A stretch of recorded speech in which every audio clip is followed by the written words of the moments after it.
સ્વાગત છે આપના અરવલ્લી સમાચારમાં અને મોર્નિંગ બુલેટિન સાથે હું છું માસૂમ। સમાચારોની શરૂઆત કરતા પહેલા નજર કરીએ હેડલાઇન્સ પર।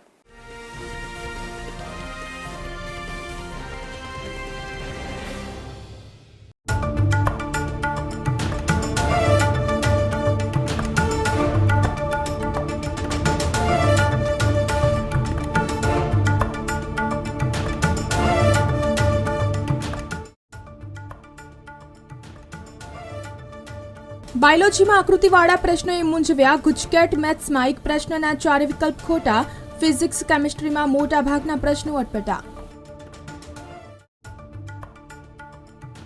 રાજ્યમાં માર્ચના છેલ્લા સપ્તાહમાં પણ બેવડી ઋતુનો અનુભવ યથાવત। આગામી દિવસોમાં કમોસમી વરસાદ પડવાની આગાહી।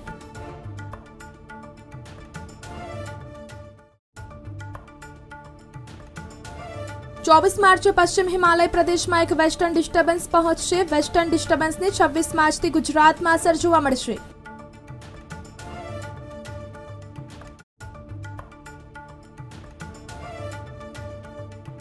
એક એપ્રિલ સુધી રાજ્યમાં ગાજવીજ સાથે 10 મી સુધી કમોસમી વરસાદ વરસવાની શક્યતા। મોટાભાગના શહેરોમાં તાપમાનનો પારો 40 ડિગ્રીની નજીક પહોંચ્યો। રવિવારે 11 સેન્ટરો પર તાપમાનનો પારો 37 ડિગ્રી પાર પહોંચ્યો। 40.5 ડિગ્રી સાથે રાજકોટ સૌથી ગરમ શહેર રહ્યું।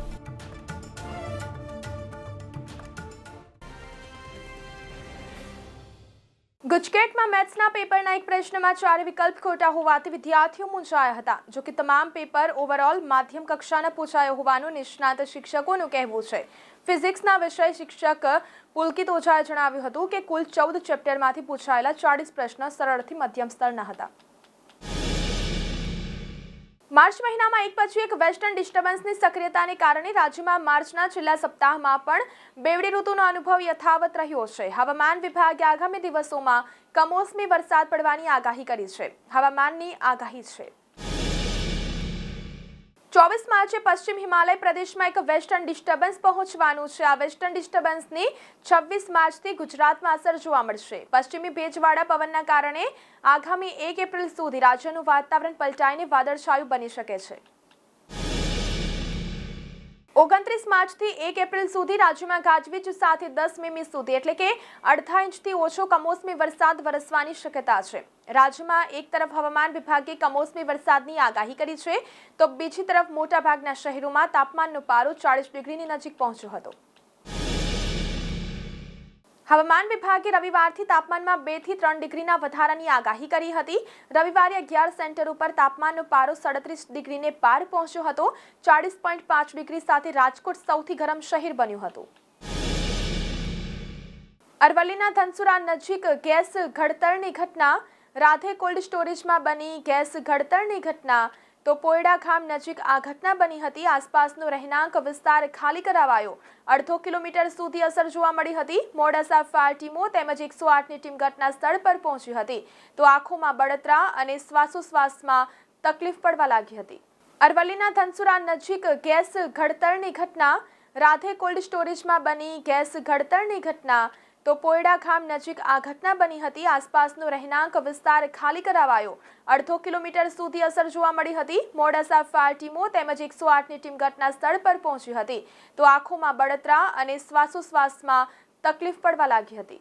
બનાવમાં એવું બન્યું કે રાધે કોલ્ડ સ્ટોરેજમાં રાત્રે લગભગ 8 વાગ્યા કે 7 વાગ્યાની આજુબાજુ ગેસ લીકેજ થયેલો અને એના કારણે આજુબાજુના ખેડા ગામના રોડ ઉપર હતા જે રામનગર કહેવાય ત્યાંના લોકો એકદમ બેબાકડા બની ગયા ગેસના લીધે અને એકદમ ઉંમરવાળા જે હતા બીપી વાળા હતા એ લોકોનો આપણો વાત્રક દવાખાને એડમિટ કરવા પડ્યા।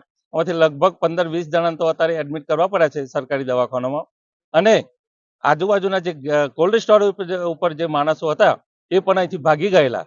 કોઈ માલિકો આવ્યા નહીં જલ્દી અને પછી ખબર પડતો ફાયર સેફ્ટી વાળા આવી અને ગેસ લીકેજ બંધ કરવાનું કાર્યવાહી કરી અને આજુબાજુના જે માણસો ભેગા થઈ ગયા હતા એમને કહ્યું કે ભાઈ આ ગેસ લીકેજનું બંધ કરો તો માલિકો એવું કહ્યું કે ભાઈ અમે આવતીકાલે બધું વ્યવસ્થિત કરી દઈશું। પણ આજે જે 50-60 જણોને તકલીફ થઈ અને દવાખાને દાખલ કરવા પડ્યા। માલિકો કોઈ હાજર નહોતા। પોલીસની ગાડી આવી પણ પોલીસ વાળાએ એટલું કહ્યું કે ભાઈ અમે ગેસ બંધ કરાવીએ પણ બીજું કશું થાય નહીં। અને આ રીતે જે દાખલ કરવા 108માં બોલાવવા પડે એક બેબી દાખલ થઈ ગઈ। પડી લોથરીન, એટલે એને દાખલ કરવી પડી વાત્રક હોસ્પિટલે. તો આ માલિકો ઉપર ફરી આવું ના થાય એના માટે તંત્રએ કાયદેસર પગલો લઈ અને ફરી આવો બનાવ ના બને એની તકેદારી રાખવી જોઈએ. અને અધિકારી તરીકે પોલીસ સિવાય કોઈ ઉપસ્થિત હતા નહીં. હીરા માર્કેટમાં પોઝિટિવ મુવમેન્ટ આવતા રીપાપોર્ટ 30 સેન્ટરની સાઇઝમાં તૈયાર હીરાના ભાવમાં 6% સુધીનો વધારો કર્યો છે, જ્યારે ફેન્સી હીરાની ભાવમાં પણ વધારો થયો છે. છેલ્લા 2.5 વર્ષથી ડાયમંડ ઇન્ડસ્ટ્રીમાં મંદી બાદ 3-4 મહિનાથી તૈયાર હીરાના ભાવમાં વધારો જોવા મળી રહ્યો છે. ગુજરાત રાજ્યના દરિયાઈ કાંઠા વિસ્તારોમાં હવામાન ગરમ રહેવાની આગાહી વચ્ચે સુરત શહેરમાં એક જ દિવસમાં મહત્તમ તાપમાનમાં 3.7 ડિગ્રીનો નોંધપાત્ર વધારો થયો છે. ગરમીનો પારો 35 પરથી સીધો 38.7 ડિગ્રી પહોંચી ગયો હતો. શહેરમાં બપોરે આગ ઝરતી ગરમીને લઈને શહેરીજનોની હાલત કફોડી બની હતી. વીર નર્મદ યુનિવર્સિટીમાં વિદ્યાર્થીઓ માટે નવી અને આધુનિક લાઇબ્રેરી તૈયાર થઈ ગઈ છે. આશરે 5 કરોડ રૂપિયાના ખર્ચે બનેલી આ લાઇબ્રેરીમાં વિશાળ વાંચન ખંડ તેમજ સ્ટેક એરિયા, 2 વર્ગખંડો, 2 કમ્પ્યુટર લેબ, ક્યુબિલ્સ તેમજ store, reference section, lounge area અને સેમિનાર હોલ જેવી સુવિધાઓ મળશે. હવામાન વિભાગની આગાહી મુજબ શહેરમાં ગરમીનો પારો 1.6 ડિગ્રી વધી 39 ડિગ્રી પહોંચી જતા લોકો પરસેવે રેબઝેબ થયા હતા. બીજી તરફ આગામી દિવસોમાં કમોસમી વરસાદની આગાહી કરાઈ છે. હવામાન વિભાગના જણાવ્યા અનુસાર 24 માર્ચે પશ્ચિમ હિમાચલ પ્રદેશમાં એક વેસ્ટર્ન ડિસ્ટર્બન્સ પહોંચવાનું છે. ગુજરાતની એન્જિનિયરિંગ કોલેજોમાં પ્રવેશ માટે લેવાતી ગુજકેટની પરીક્ષા યોજાઈ હતી. ગુજકેટમાં નેગેટિવ માર્કિંગ હોવાથી ઘણા વિદ્યાર્થીઓને પેપર અઘરું લાગતા 15 થી 20 માર્ક્સનું છોડી દીધું હતું. ગુજકેટમાં ગુજરાતી, અંગ્રેજી, હિન્દી માધ્યમના કુલ 16,225 વિદ્યાર્થીઓ પરીક્ષા આપી હતી. વીજ ગ્રાહકોની સાથે વીજ માંગ વધી છે. પરિણામે ગત ઉનાળામાં 66 kV લાઇનમાં ભંગાણ અને લો વોલ્ટેજની ફરિયાદો ઉઠી હતી. ત્યારબાદ વીજ કંપની 175 કરોડના ખર્ચે નવા 7 સબસ્ટેશન બનાવવાનું શરૂ કર્યું છે, એમ જેટકોના સૂત્રોએ જણાવ્યું હતું. તો આ સાથે મોર્નિંગ બુલેટિનમાં અત્યારે બસ આટલું જ. નમસ્કાર.